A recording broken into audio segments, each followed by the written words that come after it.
नागपूरमधील मिहान येथे Patanjali mega food व हर्बल पार्कचे उद्घाटन संपन्न झालं। वाहतूक केंद्रीय मंत्री नितीन गडकरी, मुख्यमंत्री देवेंद्र फडणवीस, रामदेव बाबा, आचार्य बाळकृष्ण, आशिष देशमुख, अन्य मंत्री मान्यवर यावेळी उपस्थित होते।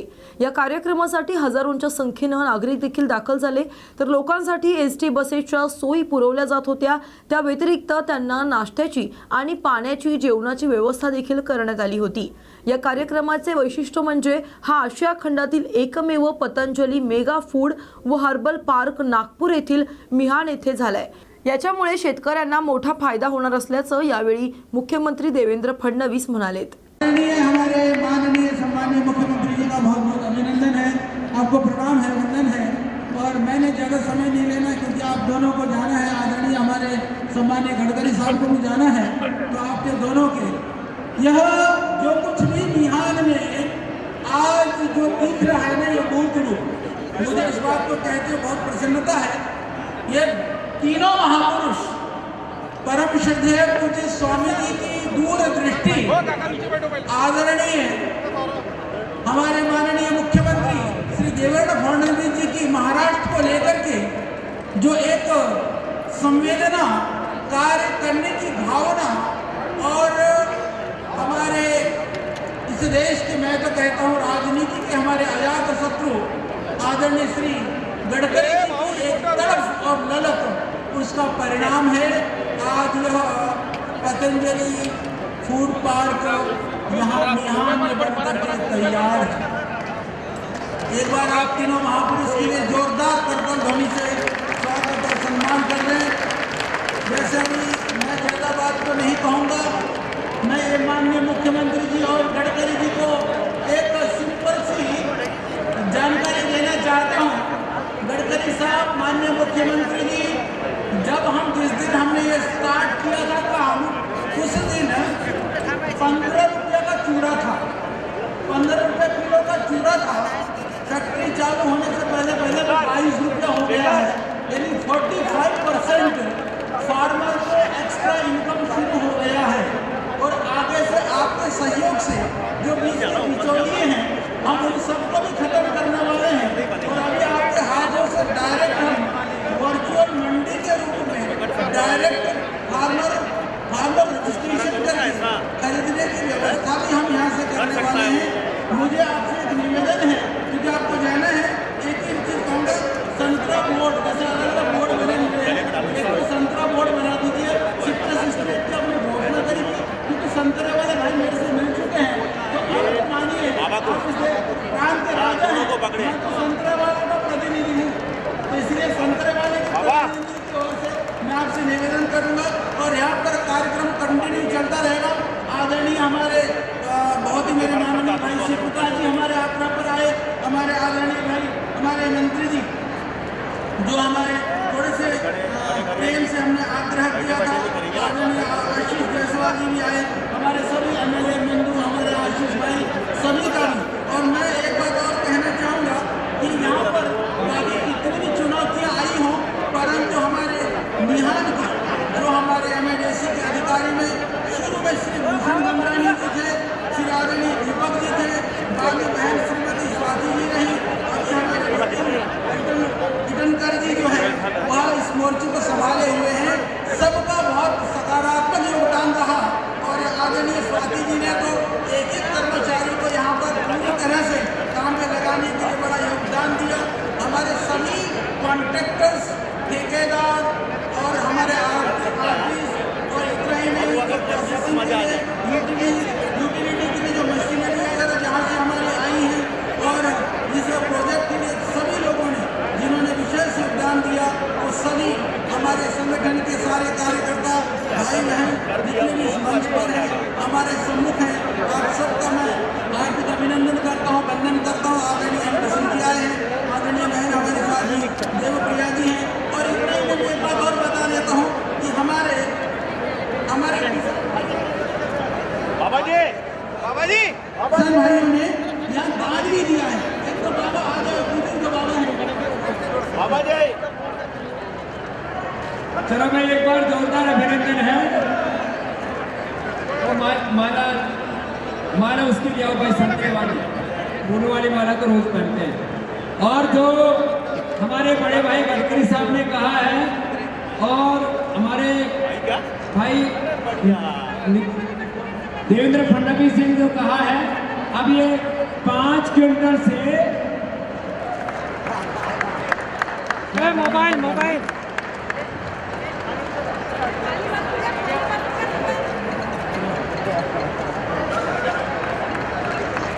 बाबा जी को बाबा जी बाजू। अरे सर पहने रहो ना, पहने रहो, माला पहने रहो। आशीष माला पहने रहा है, माला पहने रहे वो नहीं उधर।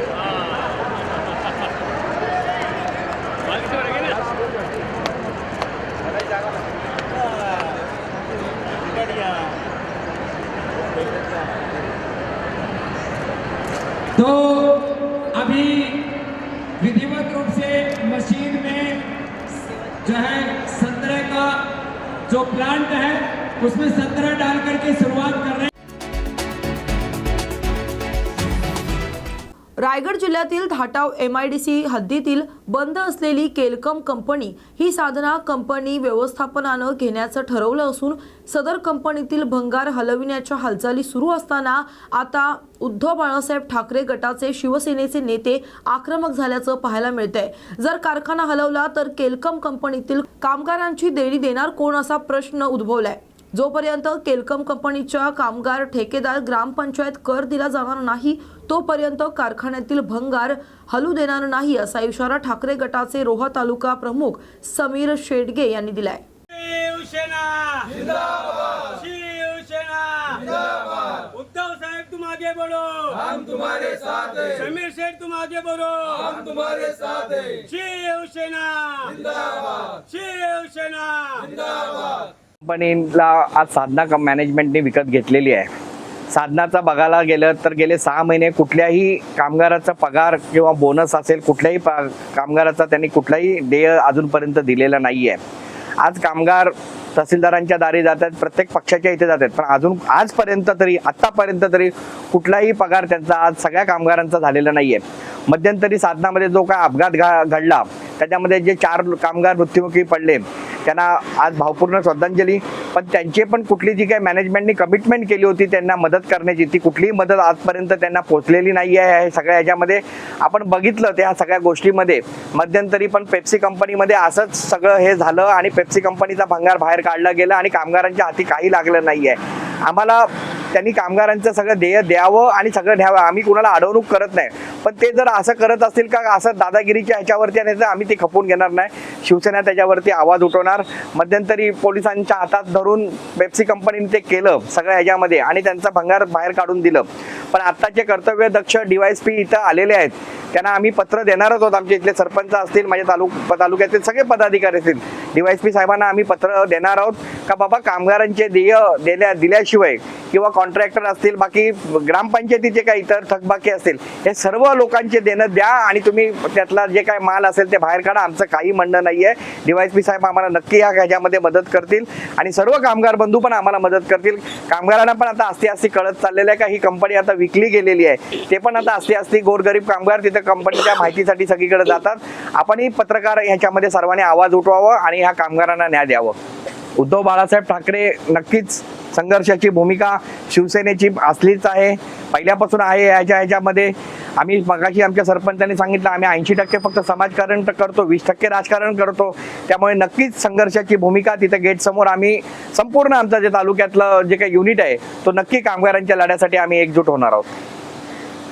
हिंदू हृदय सम्राट बाळासाहेब ठाकरे यांच्या शिकवणीनुसार 80% समाजकारण आणि 20% राजकारण या माध्यमातून मी साधना कंपनीच्या मॅनेजमेंटला सूचित करतो की आम्ही लोहा तालुक्याच्या वतीने जोपर्यंत तुम्ही कॅल्शियम कंपनीचे जे जुने कामगार आहेत त्या कामगारांचे देणं देत नाही किंवा ग्रामपंचायतचा टॅक्स देत नाही आणि जे ठेकेदार होते त्यांचे पेमेंट जोपर्यंत तुम्ही करत नाही तोपर्यंत एक सुद्धा वस्तू त्या ठिकाणावर आम्ही हलू देणार नाही। कारण हे इथले सर्व स्थानिक कामगार आणि त्या स्थानिक कामगारांच्या पाठीशी उद्धव बाळासाहेब ठाकरे या पक्षाच्या वतीने आम्ही सर्व रोहा तालुक्याचे शिवसैनिक त्यांच्या पाठीशी ठामपणे उभे आहोत। आणि या साधना कंपनीला जर तुम्हाला कॅल्शियम कंपनी घ्यायची असेल तर दिलेल्या कामगारांचे पेमेंट ताबडतोब द्यायला पाहिजे. ग्रामपंचायतची थकबाकी जी असेल बाकी ती द्यायला पाहिजे आणि त्यानंतरच तुम्ही तिथले जे काय भंगार असेल किंवा काय आणखी उचलायचे असेल तर उचला. तोपर्यंत आम्ही तालुक्याच्या वतीने असे सूचित करतो की एकही गाडी त्या ठिकाणी आम्ही आतमध्ये जाऊ देणार नाही आणि गेलेली गाडी पुन्हा बाहेर येऊ देणार नाही. हेच मी या ठिकाणी आज साधना कंपनीच्या मॅनेजमेंटला सांगू इच्छितो.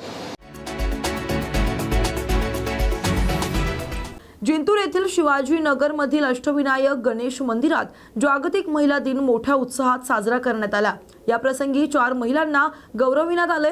यामध्ये श्रीमती सुरेखा शेवाळे, श्रीमती शीतल ससे, श्रीमती निर्मला पतंगे तसेच श्रीमती चिकटे या महिलांचा समावेश आहे. तर मंदिरात धार्मिक कार्यक्रमाबरोबरच थोर नेत्यांच्या समाजसुधारक यांची जयंती पुण्यतिथी साजरी केली जाते. प्रबोधनपर इतर कार्यक्रम देखील या मंदिरात राबवले जातात. तर गुणीजनांचा गौरव देखील केला जातो.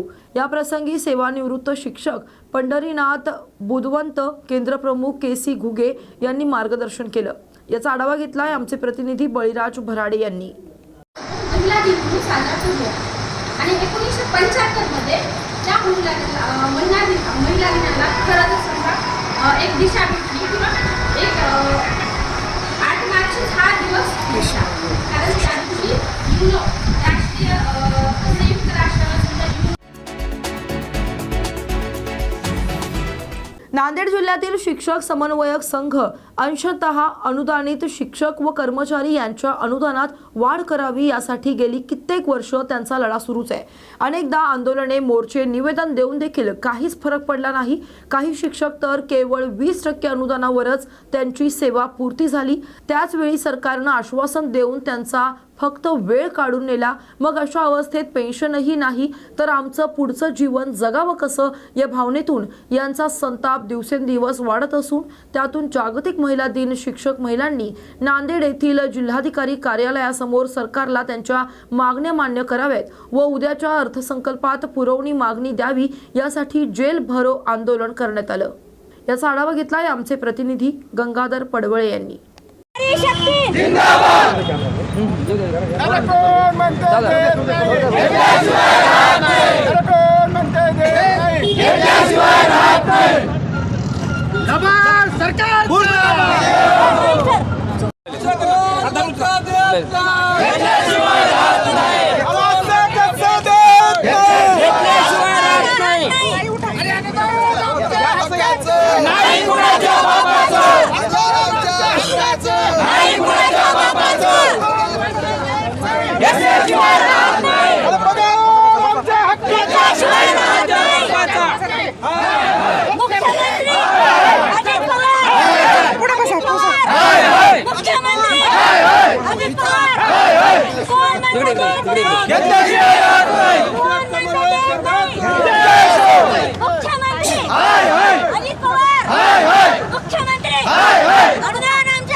माध्यमिक शाळेवर मुख्याध्यापक म्हणून काम करत असताना मला समाजाने आणि गावातील लोकांनी गुरुगौरव पुरस्कारासाठी सन्मानित केलं आणि त्या तालुक्यानं मला गुरुगौरव पुरस्कार दिला. परंतु या महाराष्ट्र शासनाने कोणत्याही पद्धतीची आमची दखल घेतलेली नाही. महाराष्ट्र शासन एक वेळेस आम्हाला न्यायिक पद्धतीनं GR काढून आणि आज आम्हाला वाढीव टप्पा देत नाही. आम्ही समाज घडवताना न्याय आणि न्यायिक पद्धत विद्यार्थ्यांना शिकवतो, समाज घडवतो. हे सगळा देश जगात आम्ही ज्ञान दानाशिवाय दुसरं काम करत नाही आणि समाज घडवतो. आणि समाज घडवत असताना आज आमचे मुलंबाळं, आज आमच्या शिक्षकांच्या मुलाबाळांचा प्रश्न, आमचा भाकरीचा प्रश्न, माझा तीन महिने फक्त 3 महिने माझं रिटायरमेंटवर आलं आहे. अशा अवस्थेमध्ये पेन्शन नाही. अशा अवस्थेमध्ये आम्ही काय केलं पाहिजे? काय बोलावं या शासनाला? काय बोलावं? कुठं समजून सांगावं? माझा शिक्षक शाळा उपासवरती काम करत आहे. या देशामध्ये एवढा अन्याय कोणी केला आहे का नाही मला जाणवत नाही.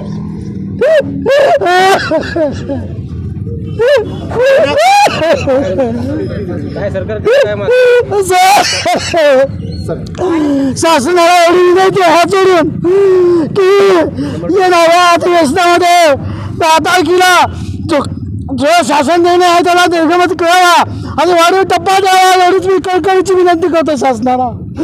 एवढं बोलतो दुसरं काही नाही शासनाकडे माझं काय. वर्ष आम्हाला 1 रुपया पेमेंट नसताना सुद्धा आम्ही कामं केलो. देव राम हे देव होते, त्यांनी 14 वर्ष वनवास केला. आम्ही माणसं आहोत आणि आम्ही 17 वर्ष या 20% पगारीसाठी वाट बघत बसलो. शासनाला दुसरं काहीच म्हणणं नाही की आमचेही लेकरं लग्न करावं लागतात त्यांचे आणि आम्ही कुठं कामाला जाऊ शकत नाही कारण आम्हाला दररोज शाळेला जाऊन शिकवावं लागतं. कुठं ग्रामसेवक तलाट्यासारखं आम्हाला काही जागेवर बसून काय पगार मिळत नाहीत. प्रत्येक वेळेस त्या लेकराला शिकवण्यासाठी त्या शाळेमध्ये जावं लागतं. माझी कळकळीची विनंती आहे शासनाला की हा पुढचा जो टप्पा आहे ताबडतोब लागू करावा, अन्यथा आम्ही रोडवर आल्याशिवाय राहणार नाही. एवढीच या शासनाला कळकळीची विनंती आहे, दुसरं काही नाही. आज महिला दिन असून सुद्धा ह्या महिलांना जेलमध्ये जावं लागतं. या शासनाचे लाजिरवाणी गोष्ट वाटते असं शासन चालणाऱ्याला. मी जर हे शिक्षक नसतो तर आमदार होऊन या मंत्रिमंडळात गेलो असतो. एवढी आपली ताकद आहे कारण 5-5 वेळेस आम्ही निवडून आलो ग्रामपंचायतला आणि आजही आम्हाला हे पद सोडून देऊन या शासनाच्या विरोधामध्ये निवडून आल्याशिवाय राहणार नाही. आणि पुन्हा जिथं गेल्यावर या शासनाचे जेवढे काही आमच्या शिक्षकांचे प्रश्न असतील ते आम्ही खंबीरपणाने सोडू एवढीच माझी विनंती आहे. धन्यवाद. थांबतो. महाराष्ट्र राज्यामध्ये 70,000 शिक्षक गेल्या 20 वर्षापासून अंशतः अनुदानित काम करतात. वारंवार आंदोलनं करूनही सुद्धा मागच्या शासनाने 14 ऑक्टोबर 2024ला एक शासन आदेश निर्गमित केला आणि त्या शासन आदेशामध्ये असं सांगितलं आहे की या शिक्षकांना येणाऱ्या म्हणजे 1 जून 2024पासून वाढीव टप्पा अनुदान देण्यात येईल. हे ठरलेलं असताना नवीन येणारं सरकार आलं, त्यावेळेस हिवाळी अधिवेशन झालं. आज आर्थिक अधिवेशन चालू आहे. याही अधिवेशनामध्ये आमचा विषय आहे का नाही की आम्ही शासनाच्या भरोश्यावर बसून आम्ही हिवाळी अधिवेशनामध्ये शासनाच्या विरोधात कसल्याच प्रकारचे पाऊल उचललो नाहीत. आम्ही फक्त शासनावर विश्वास ठेवून होतो. शासनाची मागणी होती की आम्हाला पुन्हा सत्तेमध्ये द्या, आम्ही तुम्हाला तुमचा प्रश्न मार्गी लावू. आम्ही शासनाला भरघोस मतानं निवडून दिलेला आहे आणि मायबाप शासनाकडे आमची विनंती आहे. आता सूर्यवंशी सर रडत होते कारण त्यांचे 2 महिने बाकी आहेत. हे रडणं म्हणजे काय स्वतःसाठी नाही, त्यांचे लेकरं बाळे सगळे सर्व सोभाव लागतं कारण या शिक्षकाला कुठल्याच प्रकारचा पेन्शनसुद्धा नाही. शाल आणि श्रीफळ घेऊन आमचे कितीतरी शिक्षक आज रिटायरमेंट झालेले संस्थेकडून. अशा पद्धतीने शासनाला आमची एकच विनंती आहे. आज जागतिक महिला दिन 8 मार्च शासनाने मोठमोठे जेवढे कोट्यावधी रुपये खर्च ज्या कार्यक्रमावर केले असतील ते पैसे जर आमच्या या महिला भगिनीला दिले असतील तर आमच्या 1 महिन्याचा पगार निघाला असता. म्हणून विनंती की माननीय अर्थमंत्री महोदय असतील, शिक्षण मंत्री महोदय असतील, माननीय उपमुख्यमंत्री असतील, माननीय मंत्री महोदय असतील की उद्याचं जे 10 तारखेचं जे बजेट आहे या बजेटमध्ये या महाराष्ट्र राज्यामधल्या तमाम 70,000 शिक्षकांचा पोटाचा प्रश्न मिटवावा यासाठी हा सगळा अट्टहास आहे. धन्यवाद. प्रथम आज 8 मार्च महिला दिन आणि अतिशयोक्ती अशी आहे की महाराष्ट्र राज्यासाठी महिला दिनाचं आम्हाला रस्त्यावर यावं लागतं आहे. 14 ऑक्टोबर या दिवशी शासनानं आम्हाला वाढीव टप्प्याचा शासन निर्गमित केलेला आदेश दिला होता. त्यानंतर त्यांनी आम्हाला त्याच्यामध्ये निधीसुद्धा मंजूर केला. असे 2 अधिवेशन पण झाले, हिवाळी अधिवेशन झाले आणि आता आपलं उन्हाळी अधिवेशन पण चालू आहे. अजून शासनाने आमच्याकडे पाठ फिरवली. मुंबई ह्या ठिकाणी 5 मार्चपासून आमचं आंदोलन चालू झालेलं आहे. आज प्रत्येक जिल्ह्यामध्ये जेलभरो आंदोलन सुरू आहे. त्याचप्रमाणे जून जुलै ह्या 2 महिन्यामध्ये प्रत्येक जिल्ह्यामध्ये जवळजवळ मुंबईमध्ये 59 दिवस, कोल्हापूरमध्ये उपोषण 72 दिवस आणि नांदेडमध्ये 45 दिवस असं आंदोलन आम्ही इथं या रस्त्यावर उभं राहून केलो. भीक मागो आंदोलन केलं. अक्षरशः इतकी वेळ आली की आम्हाला पालकमंत्र्याचे पायसुद्धा धरावे लागलेत. पुरुष कर्मचाऱ्यांनी, शिक्षक कर्मचाऱ्यांनी अक्षरशः मुंडनसुद्धा केले. तरी या शासनाला अजूनही पाझर फुटलेला नाहीच आहे. हे शासन आमच्याकडे पूर्णतः पाठ फिरवून बसलेलं आहे.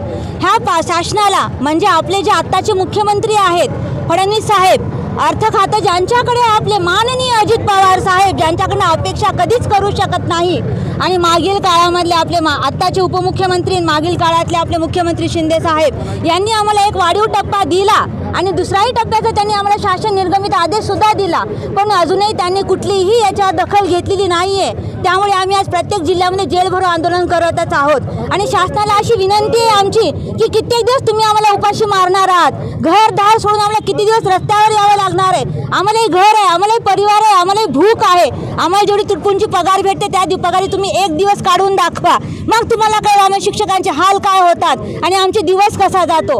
काल जो पुरवणी यादीमध्ये जो अधिवेशनामध्ये आमचा विषय आला पाहिजे होता त्यांनी अजूनही आमचा कुठलाही विषय घेतलेला नाही आहे आणि अजून तर असं वाटायला लागलेलं आहे की उद्याच्या 10 तारखेच्या अर्थसंकल्पीयमध्ये आमचा मुद्दा घेतला जाणार नाही. त्यासाठी आज 8 मार्च रोजी जो महिला दिन म्हणून महिलांचा सन्मान करतो, आज प्रत्येक ठिकाणी इथं जिल्हाधिकारी कार्यालय आहे, इथे सुद्धा प्रत्येक ठिकाणी महिलांना बोलून त्यांचा मान सन्मान केला जातो. आज महिलांना आपल्या महाराष्ट्र राज्यामध्ये मोठा दर्जा दिला जातो. काही गरज नाही अशा महाराष्ट्रामध्ये नवदुर्गा करण्याची आणि लक्ष्मीपूजन करण्याची. जर तुम्ही घरच्या महिलांना रोडवर जर आणत असाल तर काही गरज नाही महाराष्ट्र राज्याला महिलांचा सन्मान करण्याची. आज महिला दिनाच्या दिवशी तुम्ही आम्हाला सन्मान करण्याऐवजी रोडवर बोलवताय, जेलमध्ये जायची वेळ येते. असा कोणता गुन्हा केलाय आम्ही की तुम्हाला जेलमध्ये दाखल करताय? इथे महाराष्ट्र सरकारला एकच विनंती आहे, जर मागणी मंजूर जर नाही झाली तर आम्ही 10 तारखेनंतर कडक पाऊल उचलू आणि आम्ही सर्व महिला मिळून मुख्यमंत्र्याच्या घरी जाऊन त्यांचा दार ठोठावू.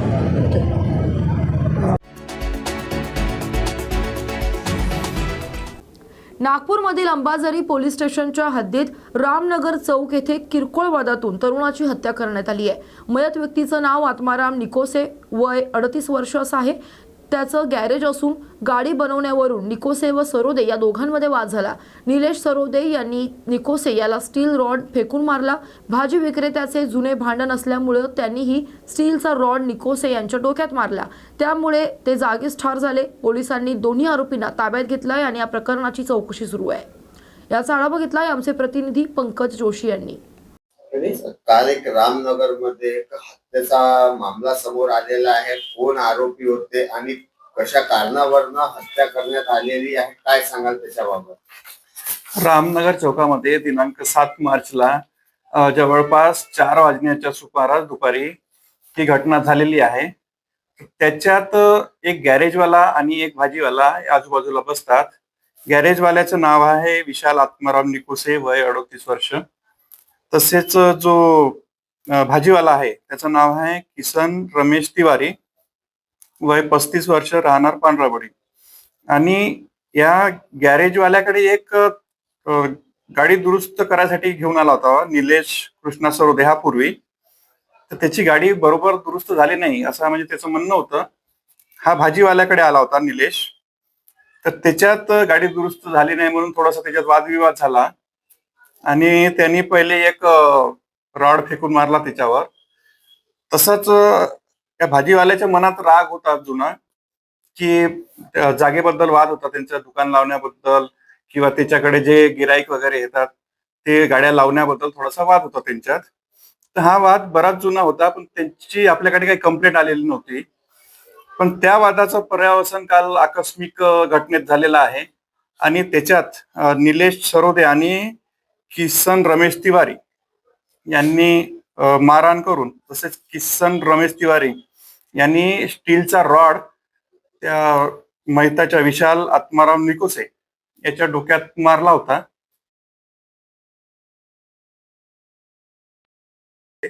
त्यात डॉक्टरनी तपासून त्याला मयत घोषित केलेले आहे. यापूर्वीही त्यांच्यावर काही दखलपात्र सामील होते की काय सांगाल त्यात? याच्यापूर्वी 2018 आणि 2020 मध्ये त्यांच्यावर 323, 324 सारखे गुन्हे दाखल होते आणि त्याच्यावर प्रतिबंध कारवाई करण्यात आली होती. त्यावेळी कुठल्या अधिकाऱ्यांच्या मार्गदर्शनात सर्व पाहण्यात आलेलं आहे आणि आरोपीचं आताचं स्टेटस काय, काय रिमांड वरती घेतलेलं आहे की त्यांना कोर्टात पेश करायचं आहे? आम्हाला याच्यात मान्य सीपी साहेब, मान्य जॉईंट सीपी साहेब, आपले डीसीपी झोन 2 सर, तसेच आमच्या विभागाचे एसीपी साहेब यांचं मार्गदर्शन लाभलेलं आहे. दोन्ही आरोपी आपल्या ताब्यात आहेत आता आणि त्यांना रिमांडसाठी कोर्टात हजर करीत आहोत.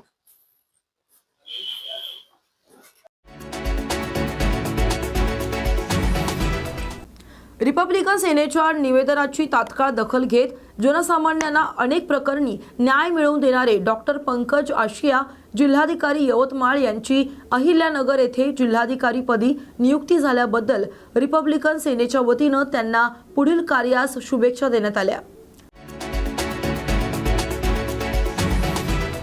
उमरखेडचे उपअभियंता गुलाबराव घेवडे यांची रिपब्लिकन सेनेच्या वतीनं सदिच्छा भेट घेण्यात आली। भेटीदरम्यान तालुक्यातील ग्रामीण रस्ते दुरुस्ती, स्मशानभूमी सर्वेक्षण व अंदाजपत्रके, संरक्षण भिंती व मार्च एंडिंग निधीचे अवलोकन संदर्भात चर्चा झाली। यावेळी जिल्हाध्यक्ष सुनील पाटील चिंचोलकर, शहराध्यक्ष शुद्धोधन दिवेकर, तालुकाध्यक्ष गौतम नवसागरे, तालुका कार्याध्यक्ष साहेबराव कदम आदी मान्यवर उपस्थित होते। याचा आढावा घेतलाय आमचे प्रतिनिधी परिमल चिंचोलकर यांनी। घाटकोपरमध्ये RSS नेते भैयाजी जोशी यांनी केलेल्या विधानाचा शिवसेना ठाकरे पक्षानं निषेध केलाय। प्रबोधनकार ठाकरे चौक, पोर्तुगीज चर्च ते शिवसेना भवन निषेध मोर्चा काढण्यात आलाय। यावेळी माहीम विधानसभा आमदार महेश सावंत आणि शिवसेना माजी महापौर श्रद्धा जाधव आणि शिवसैनिक उपस्थित होते।